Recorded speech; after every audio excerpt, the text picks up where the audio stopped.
Nakatulog pala ako sa loob ng ospital na hindi ko namamalayan. Tululaway pa naman ako. Di naman ako ginising nitong best friend ko. Parang ewan naman siya. Bes, pasensya na ha. Na-excite lang akong tikman si Sean. Yung luto ni Sean pala. Wika naman ni Jennifer. Sus, kunwari ka pa eh. Gusto mo lang matikman si Sean? Wag naman ganun, Jennifer. Torpe yung bro namin eh. Wika ni Miko habang natatawa si Liam. Hindi pa rin umiimik. Iniisip kung mabango pa rin ba yung bibig niya at baka napanis ng laway kakatahimik niya. Oy Astrid, kung makatingin ka kay Liam para may gusto ka sa kanya. Wika ni Miko habang natatawa. Tumataas baba pa ang kilay niya. Kilabutan ka nga sa sinasabi mo. Wika naman ni Brix kay Miko. Sus, selos ka lang eh. Wika naman ni Miko. Si Liam naman walang pakialam sa mga sinasabi nila. Super nonchalant ng lalaki na yan pero pagdating sa problema ng mga kaibigan niya, hindi lang yan uupo at titingin sa kanila. Bilib din ako sa lalaking to.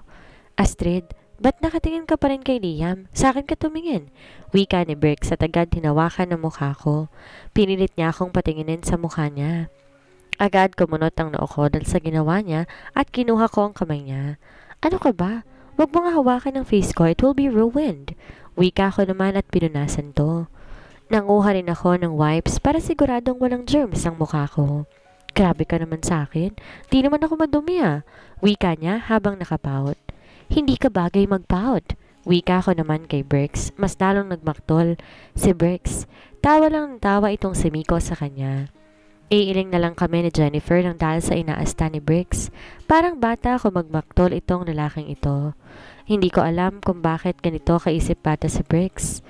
Nabulabog kami nang may biglang pumasok. Nakatingin kaming lahat sa pinto at bumungad naman sa amin si Ate Samantha. Hello guys, do you miss me? Tanong naman niya sa amin. Kumunot ang noo ko dahil ngayon lamang siya nagpakita sa amin ni Jennifer. Bes, nandito na naman tong ipakta na bidabit eh. Bulong naman ni Jennifer sa akin. Natawa na lamang ako sa sinabi niya sa akin. Hey girlies, how are you? Wika naman niya habang nag-aalala kunwari sa amin. Agad siyang pumunta sa kinaroroonan namin at agad niya kaming niyakap. Aayaw sana ako ngunit niyakap niya ako na magbit kaya wala na akong kawala pa dito. Hinayaan ko na lang siya dahil wala rin naman sa isay kung aayaw pa ako. Tahimik lamang kaming lahat habang nakatingin sa kanya. Nafe-feel ko yung awkwardness dahil nakatingin sila sa amin. Kamusta ka dyan? Bakit di mo lang kayo tumawag sa akin? Wika naman niya habang pinandilatan kami ng mata. Umirap ako ng bahagya dahil sa sinabi niya. Siya nga tong walang pakiramdam sa amin eh. Tas bigla na lang siyang susulpot na parang kabuti. Hindi ko rin minsan magets tong si Ate Samantha eh. Nga pala Sam, paano mo nalamang nandito sila? Tanong naman ni Miko. Si Brix naman parang pipi na hindi makasalita. Tumingin si Ate Sam kay Miko at tinaasan ng kilay. Kay Apollo, bakit? Sambit naman niya kay Miko. Ang taray mo naman, di ka na nahiya sa eyebrows mong one line lang? Wika niya at agad namang humagalpak ng tawa si Miko. Sinabayan siya ni Brix. Agad namang namula si Ate Samantha at parang sasabog na to dahil sa inis niya kay Miko. Lokong bata talaga tong si Miko. Ang hilig mang asar eh.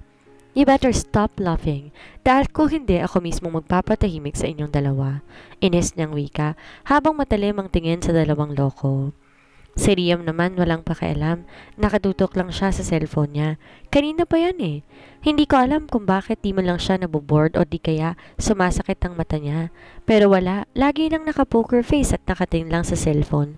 Paminsan-minsan naman sumusulyap-sulyap. Pero ganun pa rin, walang reaksyon ng mukha. Tingin lang to. Hindi kayo katulad ni Liam.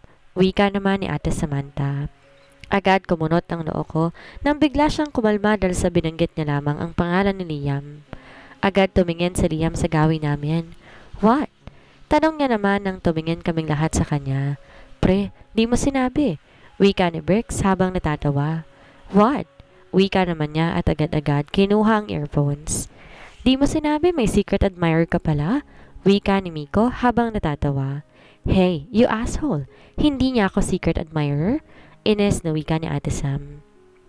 Natawa ako ng bahagya dahil masyadong halata si Ate Samantha. Wala pa nga sinasabi si Miko, nagre-react naman siya agad. Stupid! Wika naman ni Liam at ibinalik ang earphones niya. Aray, napakasakit naman nun. Stupid ka daw? Wika ni Miko habang inaasar si Ate Samantha.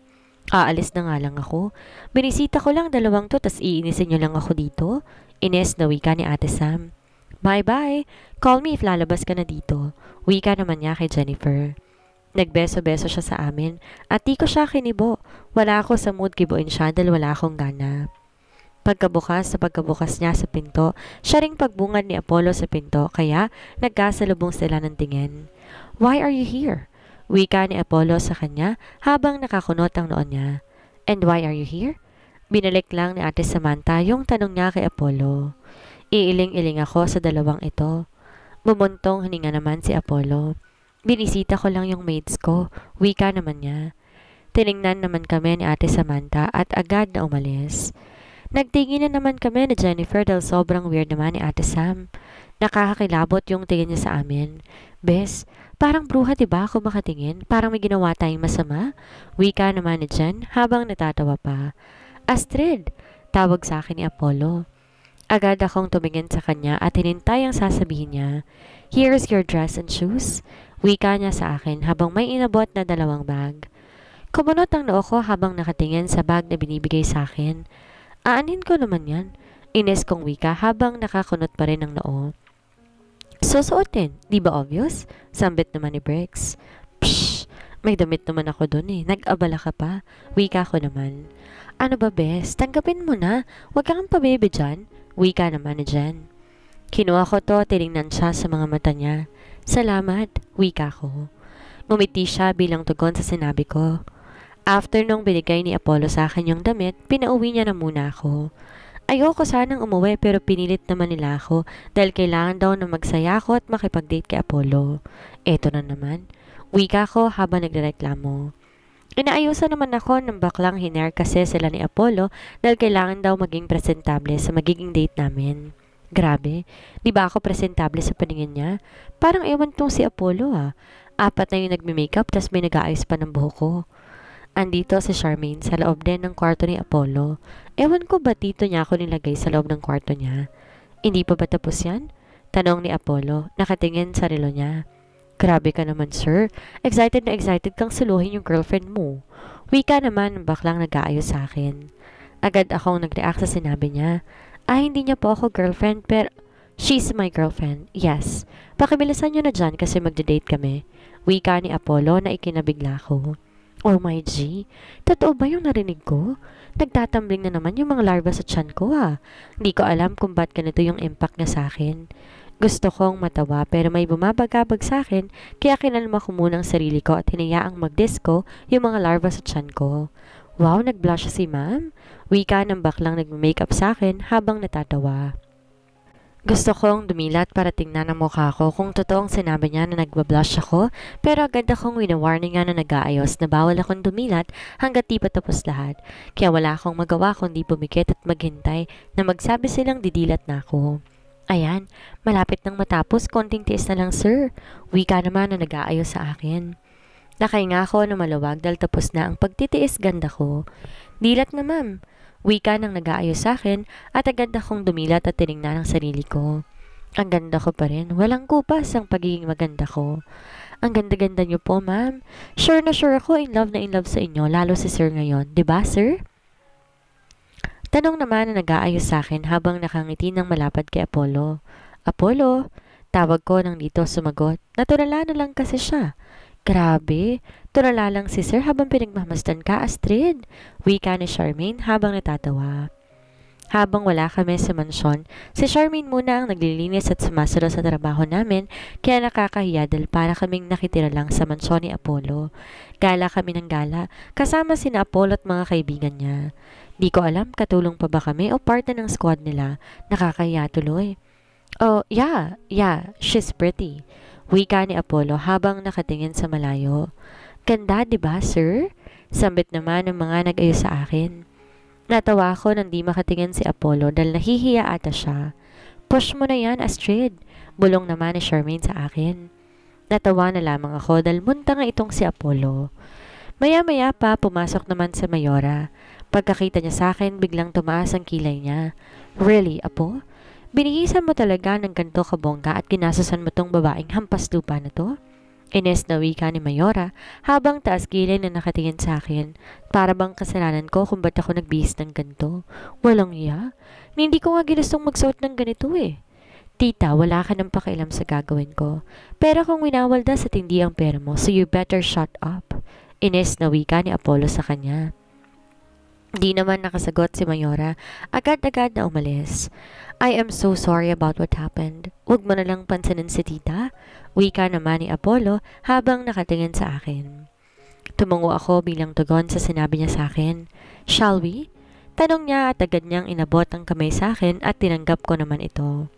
Inalalayan niya na ako pababa ng hagdan at agad na kaming bumaba. Nakasalubong ko si Charlotte at Vida na masama ang tingin sa akin. Parang pinapatay ako sa mga isipan nila. Aba, kasalanan ko bang ako yung binigyan ni Apollo ng ganto? Mag-enjoy ka, Cinderella?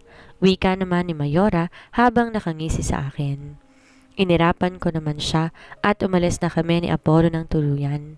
Naka-blue dress ako, hapit na hapit to sa katawan ko at may slit ito kaya masaya ako dahil bet ko ang mga ganitong sinusuot. Nakarating kami sa parking lot at agad-agad kaming pumasok sa kotse at pinaandar na ito ni Apollo sa pupuntahan namin. Walang umimik sa amin dahil walang gustong magsalita. Gabi na kaya medyo traffic ang daan. Damn, this traffic. Kailan pa kaya mawawala ito? Wika niya habang bumubusinan ng malakas. Hayaan muna kung ma-stuck naman tayo dito. Dito na lang tayo magde-date. Wika ako naman habang nagbibiro kay Apollo. Hindi ako ganon. Gagawa ako ng paraan. Wika naman niya sa akin. Bakit effort ka naman masyado? Sambit ko naman kay Apollo. Di ba nga sabi mo, pupayag kang ligawan kita? Wika naman niya. Napilitan naman akong ngumiti dahil nakalimutan ko na yon. Akala ko kasi nagbibiro lang siya. Yun pala, seryoso na talaga yon. Ganito ka ba ka-effort sa ibang babae? Wika ko naman. Bigla naman siyang tumingin sa akin ng seryoso. No, only you. Wika naman niya sa akin. Nagkibit balikat naman ako dahil sa sinabi niya. Imposible yan. Sa gwapo niyang yan, wala siyang ibang babae. Sus? Nang umusad na ang traffic, umalis na din kami. Binilisan ni Apollo ang pagpapatakbo ng kotse niya para maaga kaming makarating sa restaurant. Ilang minuto nga lamang at nakarating na kami sa restaurant. Bakit walang mga taong kumakain? Sobrang peaceful pa ng paligid. Wika ako naman kay Apollo. Nagtataka lang kasi ako kasi itong restaurant na to walang mga customer. I own this restaurant. Pinareserve ko to para sa atin, para walang makaka-istorbo sa atin. Wika naman niya sa akin. Ready ka talaga na mawalan ng kita para lang sa date na to? Sobra naman yata yun. Hindi kita mapapakain, uy. Wika ko naman kay Apollo. Psst! Paano ko makukuha yung oo mo pag di ako mag-effort ng ganito? Wika naman niya sa akin. Iiling-iling na lamang ako at agad naman siyang bumaba mula sa sasakyan. Binuksan niya naman ang kabilang pinto at iniabot niya sa akin ang kamay niya. Thank you, sambit ko habang nakangiti. Ngumiti naman siya pabalik sa akin. Bumaba na rin ako at nagtungo na nga kami sa loob ng restaurant. Sana maging maganda ang date namin ngayong gabi. Sana walang pag-aaway na magaganap. Pagkapasok pa lamang namin, sa loob ay sinalubong naman kami ng ilang waiter at inalalayan kami papasok. Ang ganda ng lugar na to. Hindi ko maalis yung tingin ko sa mga decorations. Sobrang ganda. Nakakatuwa naman ito. Kinilig naman ako at lumundag na naman ang mga larva sa tiyan ko. Grabe na yung kilig ko ha. Para natuloy akong matatae at maiihi nito. Are you okay? Tanong naman sa akin ni Apollo. Tumango naman ako bilang tugon sa naging tanong niya sa akin. Siya na mag-uupo sa akin sa upuan ko, kaya naman mas lalong nagwala ang mga larva sa tiyan ko. Di na yata larva yung mga nasa tiyan ko eh, mga kitikiti na siguro yung nasa loob. So anong tingin mo? Pinagagawa kong decoration ha? Pasado ba sa'yo? Wika naman niya habang nakangiti sa akin. Tinignan ko ulit ang decorations. Gusto ko na lang matulog dito at wag munang umuwi dahil sobrang ganda, hindi nakakasawang tingnan. Sobrang gusto ko na lang na tumira dito. Wika ko naman habang natatawa. Ngumiti naman siya sa akin. You really love the color? Tanong naman niya sa akin. Tumango naman ako bilang tugon. Yung mga mata ko, nakatutok pa rin sa mga decorations. Nilibot ko ang mga tingin sa gusto kong kunin yung Doraemon na nakasabit sa taas. Ang gandang tingnan gusto kong matiyak dahil sobrang effort niya. Astrid, ang hina mo naman Basta naman act of service ang language ng isang tao. Gusto ko na lang maiyak ng bonggam-bongga. Ano, gusto mo bang kumain kapag nagugutom ka na? Tanong naman niya sa akin. Iiling-iling naman ako habang naiiyak. Gusto nang umagos ng luha ko pero pinipigilan ko. Sayang naman yung binayad ni Apollo sa makeup kung iiyak lang naman ako. Ano bang nasa menu? Wika ko naman kay Apollo. Agad naman niyang tinawag yung waiter at sinabihan niya ako na ilapag ang mga pagkain. Just wait ha, darating na lang yung pagkain. Anything you want? Wika naman niya sa akin. Bakit parang ang bait naman ata ni Apollo sa akin ngayon? Parang wala na siyang kasalanan? Nothing. Utal ko namang sambit habang nakatingin pa rin sa kanya. Kinuha ko ang cellphone ko, tinignan ang mukha ko kung okay pa ba ang mukha ko. Wala akong lubak-lubak na daan. Your phone is nice. Wika naman ni Apollo at agad ko namang tinignan si Apollo at tinignan yung phone ko. Nakatingin kasi siya sa phone ko. Bigla namang nag-sink in sa usak ko.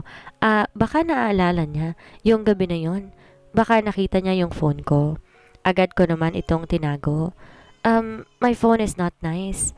Wika ko naman habang nakangiti ng pilit. No, it's cute. Pwede bang mahawakan? Tanong naman niya sa akin. Umiling naman ako at inilayo ang bag ko. Please, Astrid, I badly want to see it. Wika naman niya sa akin. Kumunot naman ang noo ko dahil sa sinabi niya. Bakla ba siya? Bakit gusto niya ng ganong phone? Ang pangit nga You stop. Sambit ko naman habang dinuduro siya. Tumayo naman siya at tumayo naman ako at inilayo ang bag ko. Hindi pwede. Sambit ko naman at agad na hinubad ang sandal ko at tumakbo. Para kaming mga bata na naghahabulan. I'm coming! Sigaw naman ni Apollo at hinabol na ako. Ako pa talagang hinamon niya sa takbuhan laking probinsya ako. Kaya agad ko din naman na nagtago sa likurang bahagi ng waiter na naghahatid ng mga pagkain namin. Hey, hey! Huwag ka dyan, Astrid. Baka matapunan ka ng pagkain. Sigaw naman niya sa akin. Huwag ka nga makialam sa cellphone ko. May cellphone ka naman Sigaw ko naman kay Apollo. Okay, okay. I will stop na. Wika naman ni Apollo kaya tumigil din ako sa kakatago sa likuran ng waiter. Sige, pumunta ka na doon, waiter. Wika ko naman. Iiling-iling naman yung waiter habang natatawa. Agad naman akong pumunta sa tabi ni Apollo at dahan-dahan naman akong umatras. Hey, stop! Sambit ko naman habang seryosong nakatingin lamang sa kanya. Na-corner na ako. Nang wala na akong mapag-atrasan, nasa likuran ko yung bag ko para hindi niya makuha yung cellphone ko. You silly woman! Sambit naman niya sa akin. Lumayo ka nga sa akin? Sambit ko naman habang tinutulak siya. Tinatawanan naman niya ako. Nang itutulak ko naman siya gamit ang isang kamay ko, bigla naman niyang hinawakan ang kamay ko ng mahigpit at agad-agad niya akong hinalikan. Nanlaban naman ako at pilit ko siyang itinutulak pero hindi naman nagpaawat itong si Apollo. Para siyang hindi nakahalik ng babae dahil super wild niyang manghalik. Nanghihina naman ng mga paa ko at tuluyan na akong nadala sa mga halik niya. Di ko na malayan, nabitawan ko na pala ang bag ko at iniangat niya na ako. You will love this night. Wika naman niya sa akin. Wala naman akong masabi dahil bigla na naman niya akong hinalikan ng mapusok na hindi ko namalayan nakarating na kami sa kwarto at dahan-dahan niya nang hinuhubad ang dress ko. Gustong kumawala ng mga bisig niya pero hindi ko alam kung paano dahil nadadala na rin ako sa mga halik at mga hawak niya sa katawan ko. Gusto kong sampalin siya pero hindi ko magawa dahil nadadala na din ako.